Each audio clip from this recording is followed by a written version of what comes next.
بسم اللہ الرحمن الرحیم الحمدللہ رب العالمین الصلاۃ والسلام علی خاتم النبیین اللہم صلی علی سیدنا محمد وعلی آل سیدنا محمد۔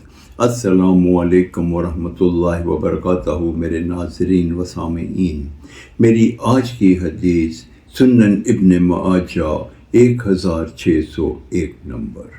محمد بن عمرو بن جزم رضی اللہ تعالی عنہ نے بتایا کہ امام المرسلین خاتم النبیین رحمت للعالمین حضرت محمد صلی اللہ علیہ وآلہ وسلم نے ارشاد فرمایا کہ اگر کوئی مومن اپنے مسلمان بھائی کی تکلیف میں اسے تسلی دیتا ہے تو اللہ تعالیٰ قیامت کے روز اس کو عزت والا جوڑا پہنائیں گے۔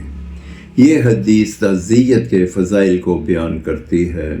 پہلے میں اس میں آپ کو یہ بتا دوں کہ جب کوئی شخص دنیا سے رخصت ہو جائے تو ہم سب کو چاہیے کہ اس کے گھر پہ جائیں اور جا کے ان سے تعزیت کریں، انہیں تسلی دیں۔ تعزیت کرنے کا بہترین طریقہ یہ ہے کہ جا کے انہیں سلام کریں اور کہیں کہ بہت افسوس ہوا ہمیں ان کے جانے کا، مگر اللہ کی امانت تھی، اللہ تعالیٰ نے واپس لے دی۔ اللہ تعالیٰ آپ کو صبر عطا فرمائے، اللہ تعالیٰ آپ کو جزا دے گا اس صبر کرنے پہ۔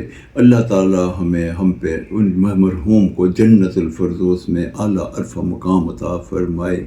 اور اس کے بعد اگر ہم ان کے پاس جنازے کے وقت پہنچے ہیں تو ہمیں جنازے میں شرکت کرنی چاہیے، کیونکہ ایک حدیث مبارکہ میں ہے کہ جو شخص جنازے میں شرکت کرے گا اللہ تعالیٰ اس کو ایک احد کو پہاڑ کے برابر ثواب عطا فرمائیں گے، اور اگر وہ اس کو دفنانے میں بھی شامل ہو گیا، تدفین میں شامل ہو گیا، تو اللہ تعالیٰ اس کا اجر 2 احد پہاڑ کے برابر ہے۔ اس کے علاوہ سب سے بڑی بات یہ ہے کہ جب ہم کسی سے افسوس کرتے ہیں تو بھائی چارے کی فضا قائم ہوتی ہے، وہ آپ کا بھی احترام کرنے لگتے ہیں کہ ہم ان کے دکھ درد غم میں شریک ہوئے، اور اللہ تعالیٰ نے اس کا بہت بڑا اجر عظیم رکھا ہے کہ اگر ہم کسی کو تسلی دیں گے، کسی کے غم میں شریک ہوں گے تو اللہ تعالیٰ ہمیں سب سے بہترین لباس پہنائیں گے قیامت کے روز۔